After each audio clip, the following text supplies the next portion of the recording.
During the early 20th century, both African Americans and Jewish immigrants faced the difficulty of assimilating into American society.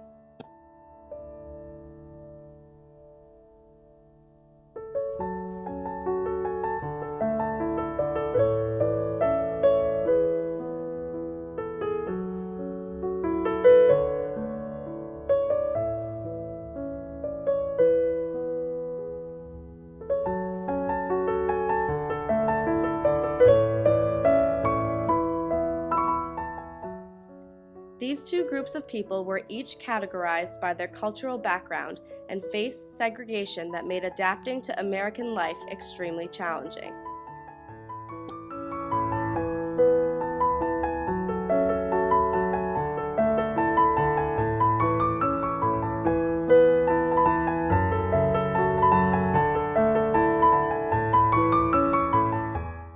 The Jewish immigrants came to America seeking a better life. However, once they arrived, they realized that life in the New World was not as glamorous as they had imagined.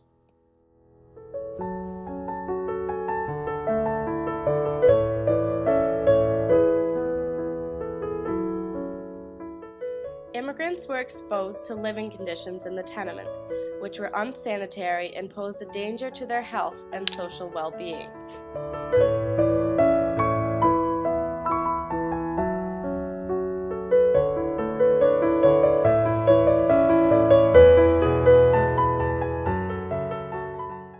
In addition, trying to fit into American society threatened their Jewish heritage.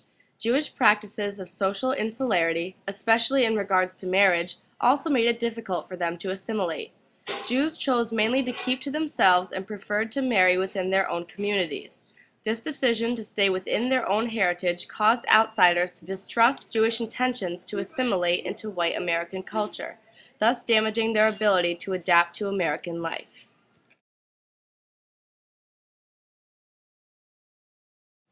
Jews also faced challenges within their own families, and there became a noticeable difference between generations. Younger generations began to stray from the traditional Jewish heritage and longed to experience the glamour of America, as seen in the film The Jazz Singer. In the film, a Jewish man becomes angry at his son when he finds the boy singing at a bar instead of attending a religious family dinner.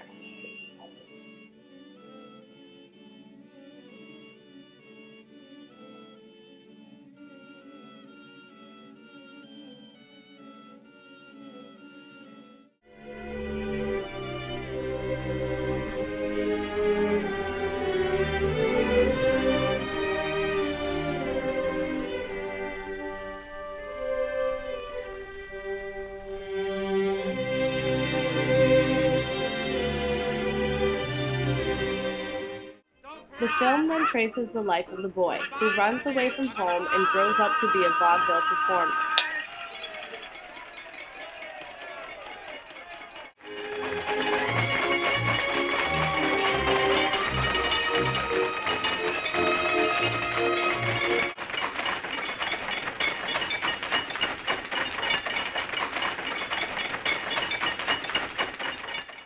This demonstrates the generation gap and how different the Jewish boy and his father were in personal interests, goals, and dreams.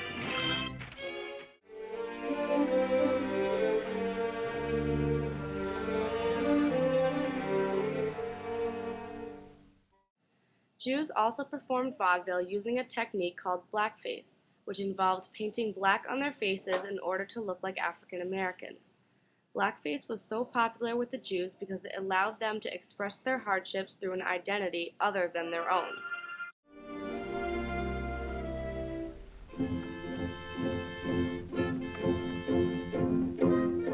Vaudeville became a helpful tool for the Jews and made it easier for them to integrate into American life.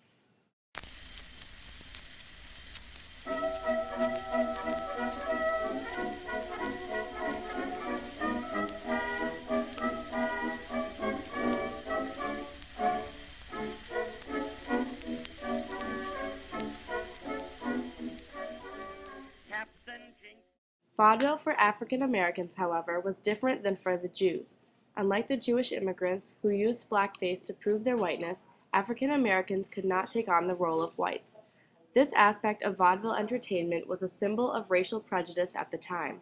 Despite their successes in entertainment, African Americans were still marred by their color.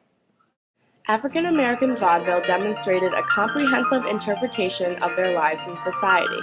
Many of their skits portrayed white stereotypes of blacks, including stereotypes of blacks being violent, lusty, criminals, and musicians. Each character in these skits represented a different aspect or stereotype of African American life.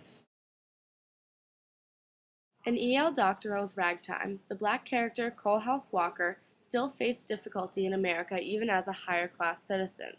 Although he had money like the white citizens, Coalhouse was still the victim of prejudice.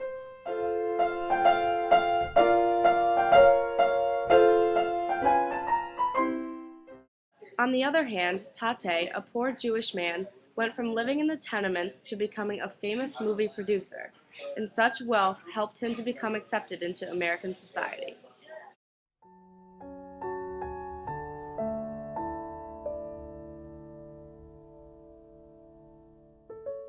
Despite the fact that both groups of people faced barriers that made it hard for them to assimilate, Jewish immigrants found it easier to be accepted into American society because their physical features were more similar to those of the white Americans. Jewish immigrants, in general, were able to transcend racial boundaries because they were white. Vaudeville and blackface helped them even more by giving them the opportunity to become black, which further emphasized their whiteness. African Americans, on the other hand, were greatly barred by their race. Even though they had vaudeville, their entertainment was limited to private transcript, and any push against white boundaries had to be done so subtly. No matter how successful African Americans were, the color of their skin always kept them from being fully accepted into America. Thus, as Ragtime illustrates, it was the color of one's skin that ultimately decided the destiny of Americans during the early 20th century. Skin color, rather than religion, determined each individual's level of social acceptance and success in America.